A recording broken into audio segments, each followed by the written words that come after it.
Доброго дня, шановні пані та панове. Вітаємо вас в Українському кризовому медіа-центрі. Також вітаємо вас. Dear ladies and gentlemen, today is the day of the birth of Taras Shevchenko, and I give the floor to Colonel Andriy Lysenko, who is a spokesperson for the Antiterrorist Operation. Good afternoon, dear colleagues. In the zone of the Antiterrorist Operation, the enemy is restoring the battle capacity of their units, trying to examine the combat situation and the positions of Ukrainian units. They conduct the amassing of the weapons and ammunition, and we see more active actions of the subversive and reconnaissance groups of militants, in particular in Luhansk and Donetsk sectors. The detachments of the illegal armed formations are being equipped with heat visors and night vision equipment, which allows them to efficiently act during the nighttime. Russia is actively helping their mercenaries, delivering armaments and ammunition by railway. Yesterday, on the 8th of March, the Russian and terrorist groupings have shelled the positions of the anti-terrorist operation forces 40 times. The most disturbing situation is in Mariupol, Donetsk, and Artemivsk sectors. Also, tonight, they have twice shelled from artillery the Ukrainian positions next to Opytne and Avdiivka, and once they have shelled Avdiivka proper. Next to the village of Shirokino, the enemy have 7 times fired from mortars and small firearms the stronghold of the National Guards. And the enemy sniper was working. The Ukrainian military are holding their defense and successfully repelled the enemy's attacks. The enemy is engaged in active air reconnaissance. The Ukrainian military servicemen have detected the flights of 9 enemy drones in the anti-terrorist operation zone. Over the last 24 hours, no Ukrainian military were killed and 4 were wounded. The Russian Federation and pro-Russian militants are again demonstrating their desire to continue combat action in spite of the Minsk agreements. The Deputy Minister of Foreign Affairs of Ukraine, Vadim Pristaiko, commenting on the results of recent talks of representatives of the foreign affairs ministers of the Normandy Four, said that Russia does not help the access of OSCE monitors to the territories controlled by the militants. This was corroborated by the Commander-in-Chief of Joint NATO Forces in Europe, General Philip Bridlaw. The general said that it is still unknown how the withdrawal of heavy military machinery from the side of militants is going on, because they do not allow the representatives of the OSCE mission. We remind you that Ukraine is exemplarily fulfilling the Minsk agreements and has withdrawn a great number of vehicles from the demarcation line, and this always takes place under the observation of OSCE monitors. The conflict between the leader of the banned Cossack regiment named after Plauto Dromin and the detachments of the LNR bandit formation is spinning out of control. The Cossack bandits have got an order from Dromov to get ready to armed juxtaposition with the leadership of the so-called LNR in case they try to seize the territories controlled by the Dromos. Anthracite and Stakhanov. The Ukrainian volunteers from the entire world are helping our army.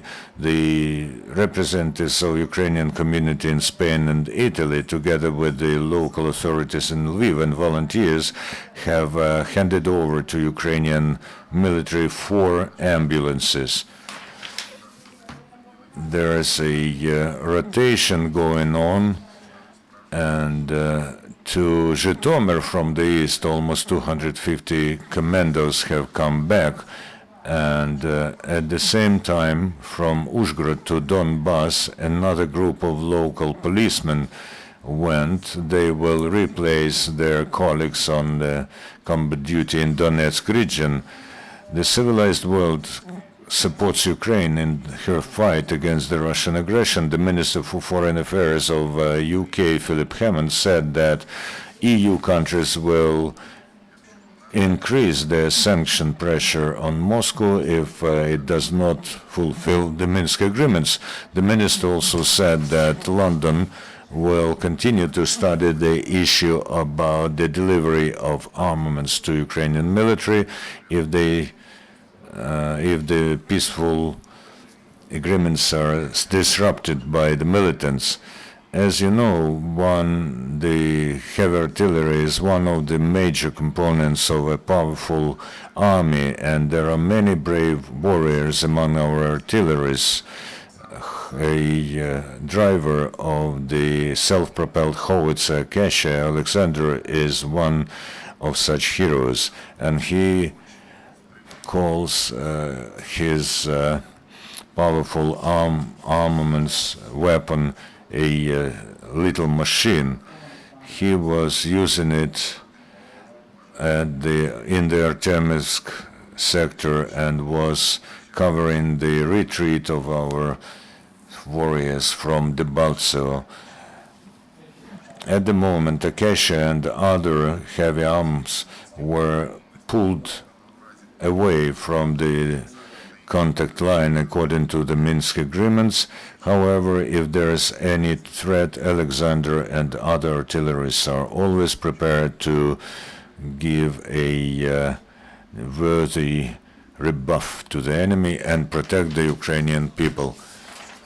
1+1 television channel, we know from reliable sources that there was a incident in Alchevsk, and the Russian invaders have marked the 8th of December of March, and they are now experiencing hangover. Do you know anything about this?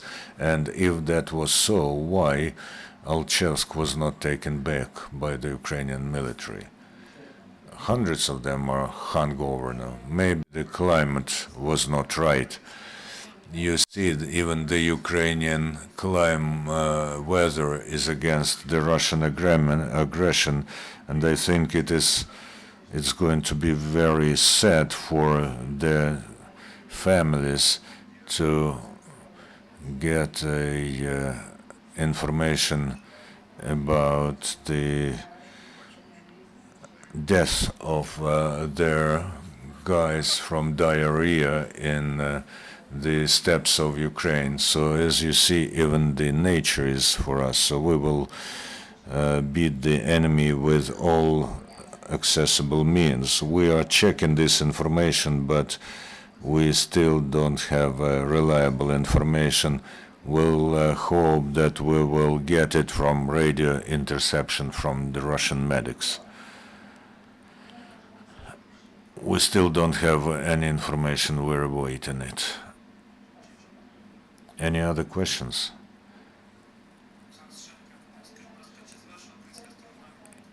Has the Ukrainian side completed the withdrawal of heavy weaponry according to the Minsk protocol? The Ukrainian side has 4 times done 4 stages of the withdrawal of heavy weaponry. We expect that the enemy will do the same, but we still do not have any confirmation that the enemy have done this. We cannot leave our front line bare, and when the enemy proves that they have